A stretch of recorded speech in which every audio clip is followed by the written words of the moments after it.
And right now, on the floor of the United States Senate, there's a reason not to be so happy. And that's why I look forward to very soon casting my vote to confirm Xavier Becerra to lead the Department of Health and Human Services, one of the most qualified and forward-thinking minds that will have ever run the Department of Health and Human Services.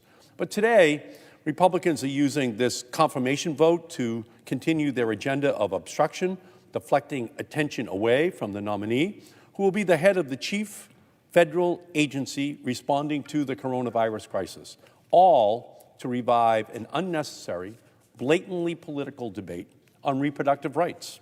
This ridiculous delay tactic only highlights how out of step with the American people the Senate Republicans are.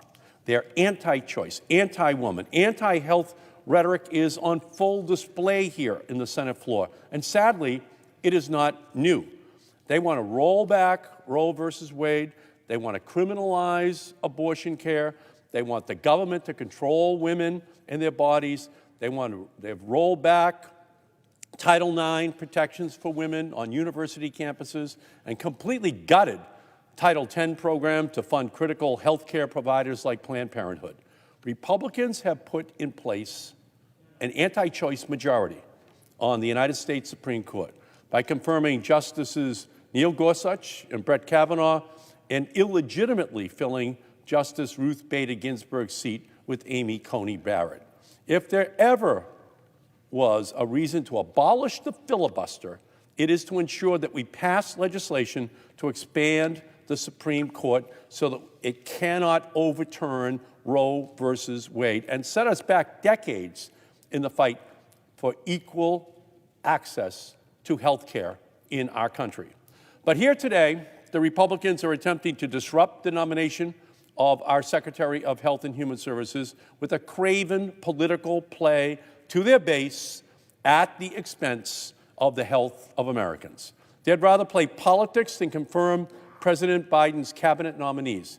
They'd rather remain beholden to the far right's interest groups than do the work the American people sent us here to do. For the past 4 years, the Trump administration emboldened these groups with dangerous rhetoric and far-right policies. But in November, how did the American people respond? They voted him out and gave the Democrats the Senate majority.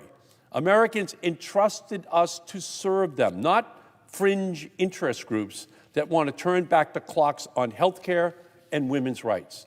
And that's why I stand on the floor of the United States Senate today to say abortion is health care. We cannot stand for any more disparities, delays, or denials. More than ever, in this country, we need to stand up and raise our voices against the Republicans' work to restrict access to reproductive health services.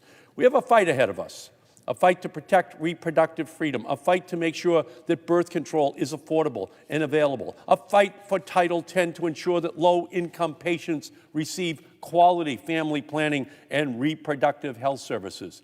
Voters expect the Biden-Harris administration to take bold steps to protect and expand access to reproductive health care and freedoms, to ensure that every person has the fundamental right to make their own health care decisions, and they expect it because they want it.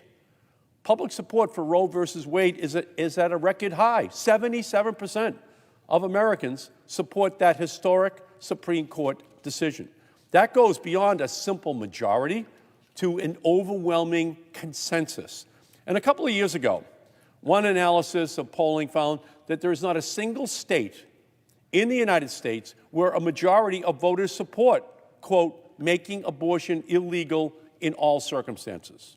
The American people have moved past that debate that Republicans seem committed to resuscitating on the floor today.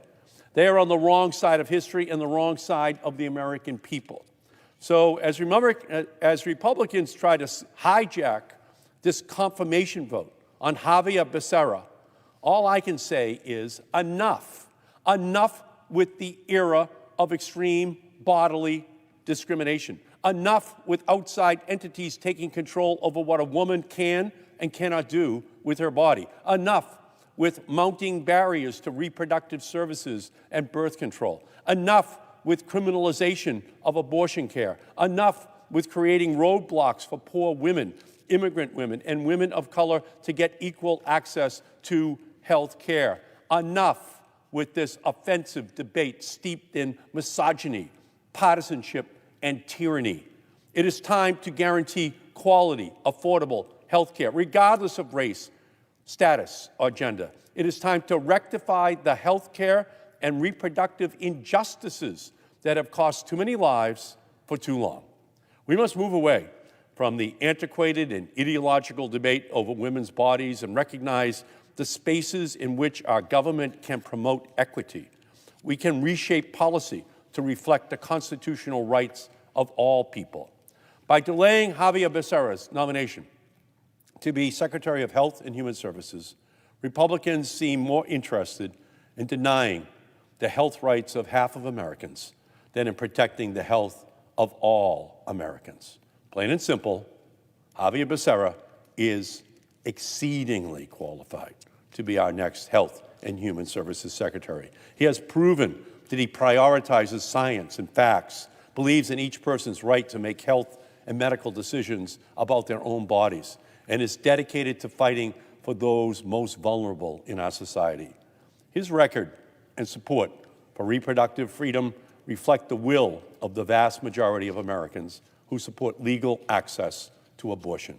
He is committed to reproductive freedom and understands the importance of ensuring people have access to the accurate information they need to make the best decisions for their lives and for their families.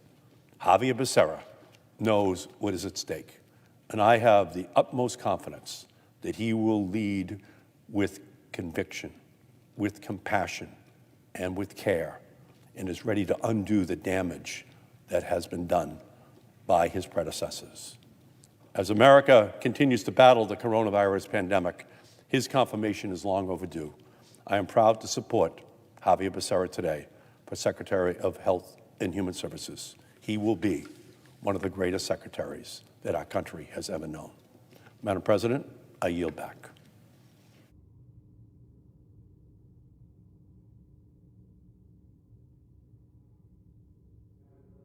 The senior senator from New Jersey. Madam President, I come to the floor today to discuss yesterday's report from the intelligence community, the public report, which confirmed what we all suspected last year, that the Russian Federation favored Donald Trump's re-election and sought to influence the